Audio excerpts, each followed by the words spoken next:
This is going to be as divisive as The Last Jedi, isn't it?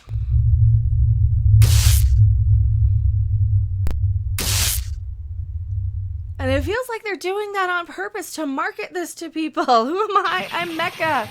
I am your favorite YouTube consumer advocate.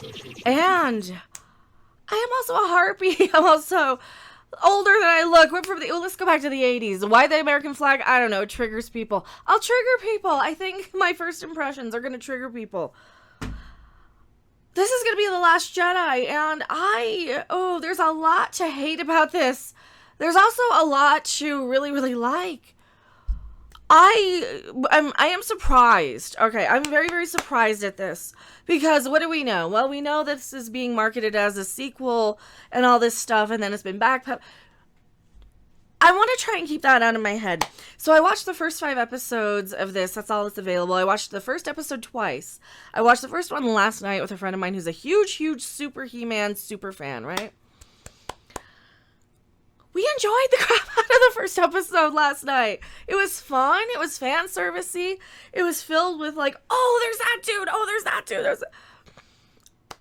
And to be fair, we were watching it because he wanted to see in advance. I think he just was kind of excited for it, but he wanted to see if his kid could watch it. And you know, there is going to be some moments like that. If you're watching this with really, really little kids, it's going to have some. It's not like an adult sort of thing, but it's going to have some, like, secretive Nim level moments. Or, God, Project X, the one with the chimps. It's going to have some, Return to Oz, some scary moments. It's going to have some, it's going to have some moments that aren't going to be, like... But if you're from the 80s, I don't see you really... It's up to, like, how you think your kid's going to, like... if you think your kid can handle what you handled, sure, but... If not, watch it without them. But that's the thing. Should you watch this? Like I said, there's a lot to like and a lot not to like. This is going to have probably really, really super mixed reviews, isn't it? It's going to be something where I feel like people are going to be mad at me for enjoying it. And I can't help it. It was well paced. It was fun. There's a lot of fan service. There's a lot of moments in there. Oh, but I don't want to spoil anything, but there are some characters, and I'm not going to give you specifics, that I'm like, oh, you did that? Oh, but okay. And I had this expectation of I'm going to be sad, I'm going to hate it. How some of these things happen, I'm like, oh, he went against, and so that means he says, and that's like, without, I hope that doesn't spoil anything, but I hope that gives you like it didn't hurt my feelings to sit there and watch so far, because in the back of my head, this is another thing that's going to be weighing in on my reaction. In the back of my head, I'm like, oh, they're going to fix it all. They broke everything, but they're going to fix it. I have been let down time and time again from a lot of franchises that do that, but it feels like with what we know, without spoiling anything that we already know, the Tila stuff makes sense as far as, the lore of the history of the show. That makes sense. I don't mind seeing Tila. I don't like Sarah Michelle Gellar's voice. I find her to be very bitch, unpleasant and grating, and she's kind of nasty. She's kind of temper tantrum sounding, she's kind of rude and bitter and she's very bitchy. She's one of those, and I don't know if I can say that, but that's how she comes off with the Tila. And I don't think she's very good at acting. I think she's just playing herself at this. Mark Hamill's Skeletor, I am not liking. There's a few people's voice acting I'm liking. Rollins' Triclops. This is all spoilers from the commercial, right? I'm really liking what some other voice actors who've contributed to some of these. I don't want to get into too many spoilers, but holy crap. All right, so there's a lot more positive than negative until we get to, like, the next half. Right now, I'm enjoying it more than I'm not, though it's much better paced than probably the last handful of Marvel movies that I've seen.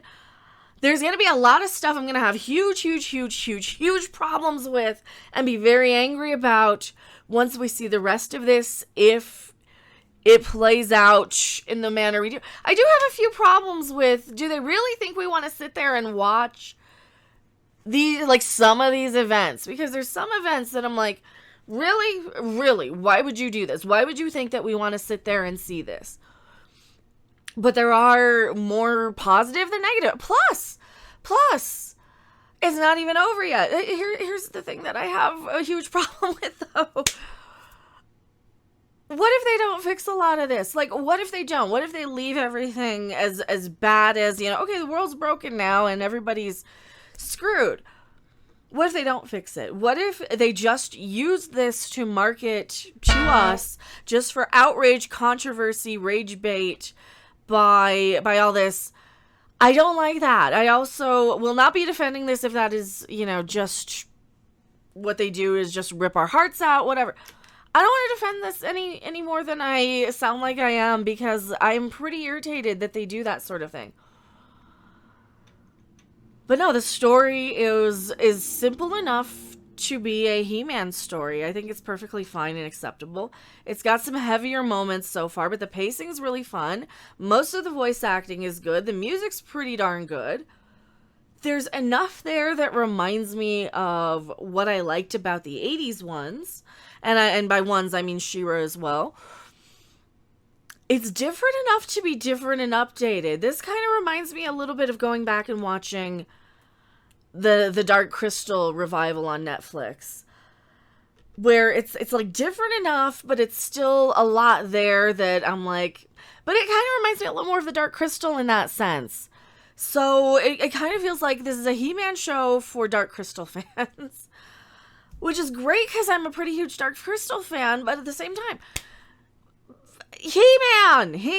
I know it's called Master of the Universe.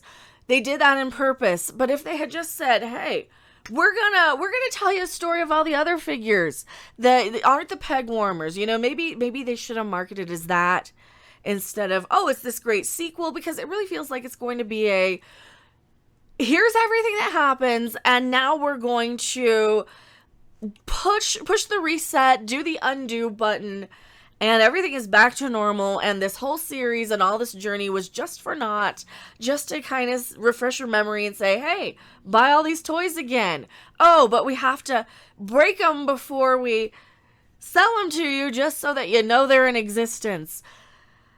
Is that too confused? I hope it's not. And real quick, and let me do a quick cutaway to go and Google and look up the Rotten Tomatoes scores just to see what they are before I wrap up my final thought here.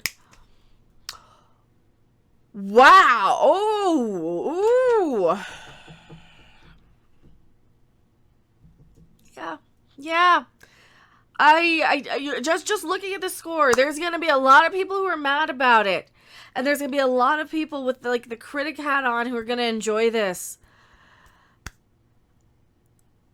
Please don't be mad at me for enjoying. But like I said, this might be fixed at the end. Right now, as it sits, I don't know if I recommend watching this until they release the rest of this. I don't know if I do, but I'll go in and do a full spoiler review probably Saturday, or do a live stream about it. I just want to give a quick thought.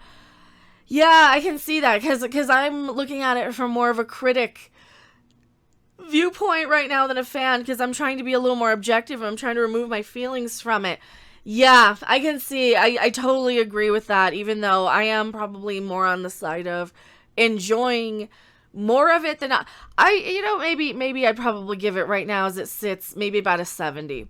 That's kind of where my thought would be, because I'm enjoying more of it than I'm not. There's some choices that I'm really, really disagreeing with that aren't taking me out of it yet, and if they do, then my score is going to drop right down to about a 27 as well. Tell me what you guys think in the comment section below. I will be doing some sort of a live stream to get into the full spoilers and talk about theories and everything. Stay tuned, check your bells, check your notifications. I stream on Twitch. I stream here on YouTube. I play video games. I do cooking streams, which we will be doing tonight. And I don't know what else. All the stuff. All the things. I'm Mecha. I'll see you guys later. Bye. Thanks for watching. If you liked it, make sure to hit that like button. And if you want to see more, don't forget to subscribe. See you in the next video. Bye!